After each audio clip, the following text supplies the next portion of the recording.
Imagine if we went back in time and gave an NFL team a cheat sheet for the draft, telling them exactly who the best players are in the position they are drafting for the first and second rounds, occasionally giving them a little nudge when it comes to free agency and who they shouldn't let go. What would those teams look like now if they were able to always play the draft perfectly? That's what I'm here to try and answer. So we've made it to the Colts, the absolute pinnacle of drafting in this period, and that is obviously complete sarcasm. Not so much because of even the players they pick, but rather the fact that since drafting Andrew Luck in 2012, in 2013, 14 and 15, they've had 3 total picks in the first 2 rounds of the draft. That's it. And one of those was a second rounder. In 3 years, they've drafted 2 first-round players, one of them no longer on the team, and a second-round player. And now by the time we're through with this team, you will see why they finally fired their general manager, and I just don't understand the thinking behind any of this. Your team is only as old as your quarterback. You can build a defense over time, you can do whatever, but if you've got a quarterback who is aging and on his way out, that's your window. However, you draft Andrew Luck in 2012, your window is 15 years long. They're so rare to come by. You get one, you get a stud, and you draft him 3 players in the first 2 rounds in the next 3 years, and are surprised why he struggles. Now granted, the Colts did make a first and a second round pick in 2016, which obviously doesn't factor into this, so give them some credit there, and they actually drafted a lineman. And funnily enough, as we're about to see, when the Colts draft a lineman in the first 2 rounds, he ends up being very good for them. Their 3 best linemen, their left tackle, their left guard, and their center, that's giving a little bit away actually, but all of those they drafted in the first 2 rounds, they're their 3 best players. The right side, not drafted in the first 2 rounds, an absolute weak spot beyond weak spots. And let us not even mention the defense, but let's get into this. So I already said it, left tackle in 2011. So this was a draft pick probably made in mind for Peyton Manning. With the 22nd overall pick, the Colts selected Anthony Castonzo, and that was the correct pick, a good pick. The 2 guys on the left a little bit underrated because of how bad the whole line is, but not bad at all. Correct pick there, especially in terms of what else was available. Then at left guard in 2014 with the 59th overall pick, the Colts selected Jack Mewhort, who technically came in as kind of a tackle, but they've moved into left guard. And again, that was the correct pick, so they are 2 for 2 right now on offensive linemen they took in those first 2 rounds in that period. Now, center to right tackle, all the same. Ryan Kelly, who they obviously took in the first round last year, and then Denzel Good at right guard and Joe Haig at right tackle. And right tackle, they had about 4 different guys starting 4 games for them last season. Haig is the one I went for as their starter. Right side still pretty weak. Then we come on to the tight end, and obviously 2 guys they let go within the last 2 years, Coby Fleener, Dwayne Allen.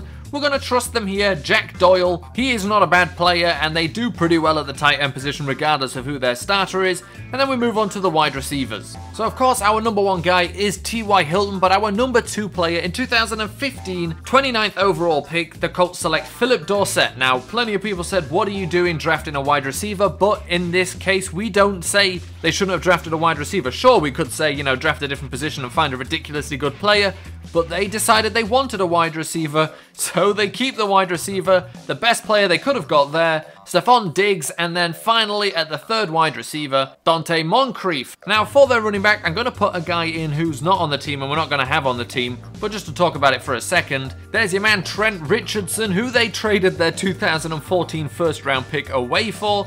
So that's obviously why they don't have a selection there. Let's get rid of him and put in their actual running back, Frank Gore, because when you've got a young quarterback, who else do you pair him up with but an aging running back? And on that topic, we finally get to our quarterback, 2012, the 1st overall pick of the draft. We know the man, Andrew Luck. Now, of course, they were correct. I'm not going to even go into that. However, funnily enough, despite getting a stud 1st overall, you know, Russell Wilson came in that year as well, so someone who really wanted to could technically argue that they believe Russell Wilson is better, but point is they made the correct pick with Andrew Luck. It wasn't a difficult decision either to pick him. The funny thing here is even if the Colts always drafted perfectly, their offense looks basically the same. The only difference there is Stephon Diggs instead of Philip Dorsett, and although, you know, player per player, that's a big difference, Andrew Luck does pretty well with whoever he's got around him. It's not necessarily that the Colts are drafting badly when they draft positions, it's more the fact that 1, they're drafting questionable positions, and 2, they're barely drafting in the first 2 rounds. I don't understand it. Anyway, that's the disappointing offense dealt with. Let's move on to the defense. I did forget to mention in 2012, 34th overall pick, they selected Kobe Fleener at tight end. That was the correct pick, but we're going to go with them letting him go just because Jack Dawes there. We don't need multiple tight ends, but we could just as easily add Kobe Fleener there. What? Let's just do it. But again, that's another player they drafted correctly. So if you've been counting along and happen to already know that the Colts have made a mere 6 picks in the last 5 years in the first 2 rounds. That's 1 pick per year outside of 2012 when they made a selection in the first round and a selection in the second round. This entire defense is the same except for a single player that they drafted. So let's just fill in this top line straight away. First off, free safety Clayton Geathers, strong safety Mike Adams. Now the linebackers, pretty much none of these guys are on the team. Barkevius Mingo, they just signed in free agency, so they're going to play him probably at outside linebacker where he struggled for the Browns. Then the Patriots moved him, let him do a little bit more 4-3 work where he wasn't undersized, but they'll probably play him as a pass rusher again. Eric Walden, who had 11 sacks for them but hasn't been re-signed as of yet. And then the 2 middle linebackers who aren't on the team. C.O. Moore was on the team earlier in the season, let go, and then started playing some good games for the Cardinals very late in the season, last 4 games. DeQuell Jackson missed 4 games due to suspension, is currently a free agent, and that is the best possible Colts defense of those guys that you can build. Most of them aren't even on the team. Well, actually, it's not most of them, it's a clear split 3-3. Anyway, moving on to the cornerbacks. Vontae Davis, Patrick Robinson, Darius Butler. Again, not too exciting. Nose tackle David Parry. Defensive tackle Arthur Jones. Then for the final position, in 2013, the Colts selected Bjorn Werner with a 24th overall pick at defensive end. William Golston would have been a better pick there, and that is the defense. It is no different except for the fact they could have had William Golston instead of Bjorn Werner. Now, I should point out, I like the Colts organization, as in I like the team of the Colts. I just can't believe how terrible the front office is. Now, people also don't like the coaches. I don't feel like commenting on that, especially not in this video, but I just think they've made so many blunders. Hopefully now, with the new general manager, they'll start to sort that out, because making 3 picks in 3 years in the first 2 rounds isn't going to build a good team. I don't know what you're expecting to happen. The Colts last year were one of the oldest teams in the NFL on average. How that happens with one of the best young quarterbacks in the NFL is ridiculous. So even if we manage to travel back in time, there's nothing we can do for them, because it's not that they're letting players go. It's not that they're, drafting the wrong players in the wrong positions. They actually draft very well. Out of their 6 picks, 4 of them were correct. 1 of them was not bad with Philip Dorsett.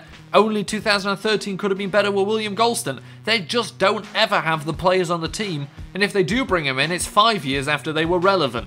Please, Colts general manager, start building an actual team around Andrew Luck. Draft another lineman in the first round. See what happens. Follow the Cowboys model. You can never go wrong taking a lineman early, and you might just find that you start winning some games. So since I recorded this video on Friday, there's been some changes. Mike Adams has now joined the Panthers. Patrick Robinson isn't being re-signed, but they did sign Jabal Sheard and John Simon. So kind of heading in the wrong direction, but also in the right direction. Mike Adams, although he was good for them, is older, 13th season. Jabal Sheard, John Simon, both younger guys. They are getting a little bit younger there. They also signed Jeff Locke to replace our hero, Pat McAfee. That's the saddest thing of everything for the Colts here. But maybe, just maybe, headed in the right direction now, fingers crossed.